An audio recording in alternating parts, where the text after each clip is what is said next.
एकदा असंच झालं, आमच्या गावातले गणपतराव कपाळावरती चष्मा लावला होता, परंतु माझा चष्मा कुठे गेला म्हणून बराच वेळ घरामध्ये शोधत होते. घरातून अंगणात गेले, अंगणामध्ये चष्मा मिळाला नाही.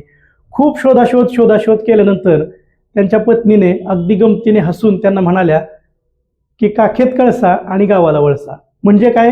मग गणपतरावांच्या नंतर लक्षात आलं की अरे बापरे, माझा चष्मा तर माझ्या कपाळालाच आहे, पण मी बघायचंच विसरलो. मग आपल्याचकडे असलेली अत्यंत जवळची एखादी वस्तू, पण आपल्याला ती वस्तू शोधून सापडत नाही असं वाटतं आपल्याला. म्हणजे जवळच्या वस्तूचं, जवळच्या व्यक्तीचं महत्त्व आपल्याला कळत नाही किंवा ती शोधून सापडत नाही, अथवा जवळ असते वस्तू पण आपण शोधण्यासाठी दूर दूर धावत राहतो. यालाच म्हणतात काखेत कळसा गावाला वळसा.